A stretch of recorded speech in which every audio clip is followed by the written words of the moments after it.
This posture is a seated forward fold, and it has a twist in it. It's very soothing for your lower back, your SI joint, creates space back there. So whenever we come to sit, it's a good idea to come sit up on something. So I'm going to take my 2 blankets, and I'll place them on my mat, just here. Right, try and get a neat edge. And then come and sit up and bring your entire buttock up on there. As soon as I come up, I'll pull the buttock flesh out and straighten the legs forward in what's called Dandasana. And then roll your outer thighs up. Roll your outer thighs up. You can go back in there, right, take the buttock flesh out, and then place your fingers in that Dandasana alongside you to lift the chest, to bring the shoulder blades and bring the bottom edge of the shoulder blades forward and widen across that chest area, that collarbone area. So Janu Shirshasana means head of the knee pose. So we're going to take the right leg and let the right leg come a little floppy. I'm going to keep this left leg exactly where it is. Pick up behind the right knee, grab the right ankle and pull it close into the groin. It's an asymmetrical posture. So which means that we have to turn the hips. I'm going to turn the hips towards you as I come around. I'm going to turn and bring them over about 45 degrees. So I'm going to pick up my blankets here, turn them about 45 degrees so that I can take my thigh, my inner thigh, and draw it back more. So my thigh is going now behind its hip. So that would be 90. Now I'm past 90 degrees here.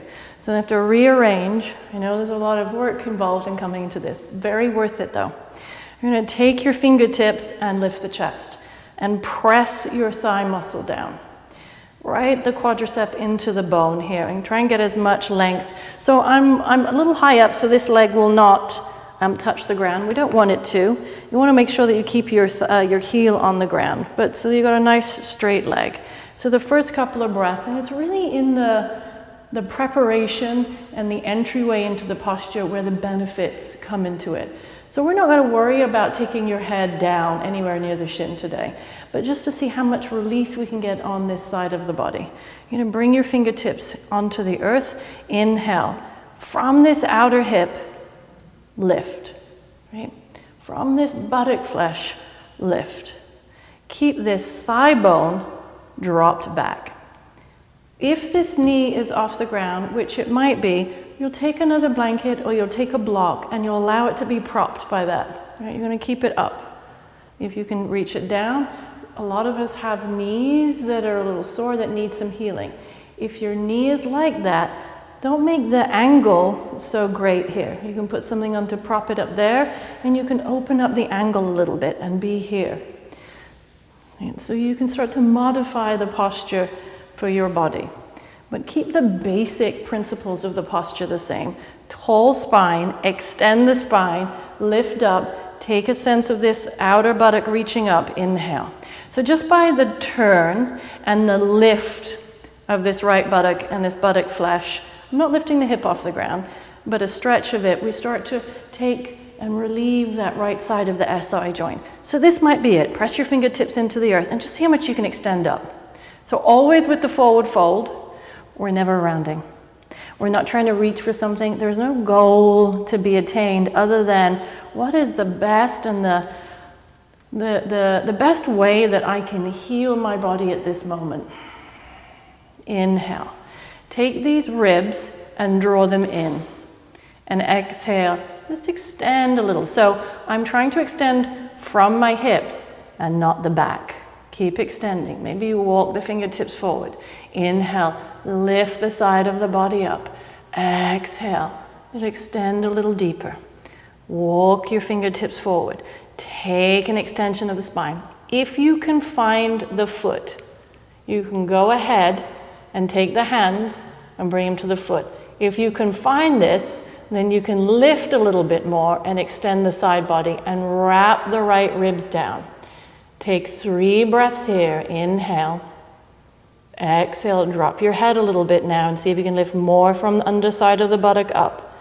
Exhale. Elbows out. 1 more breath. And then lift the chest. Walk your fingertips back up. Take your hand, bring your knee up. Stretch the leg out. Come off your blankets. Place them square here, and then let's take them to the other side. So I'm going to move a little away from you and come up on those blankets asymmetrically. Grab the inside edge of your groin. Take the foot back. Straighten that right leg out now. Pick up your buttock flesh. Lift the chest. Get this leg straight. There's enough work to be done here. So this knee, left knee, is behind me now. I'm going to lift up. So I put myself at a little bit of a disadvantage because I'm not straight forward. So I'm going to try and take the ribs evenly and exhale, turn the rib towards the inner center line of my body. Take your fingertips to the ground.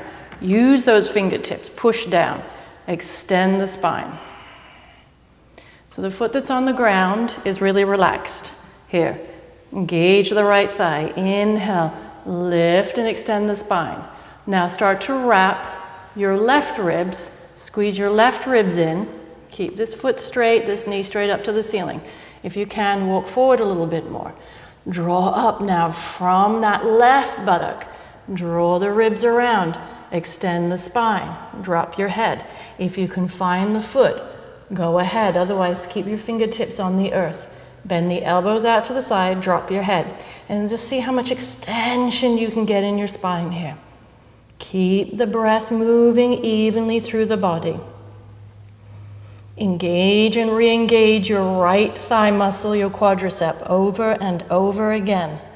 This will help you find the extension, or rather, the flexion of the hip, where this tailbone is moving up and over. And one more breath.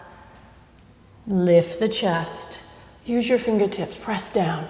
Extend the spine up.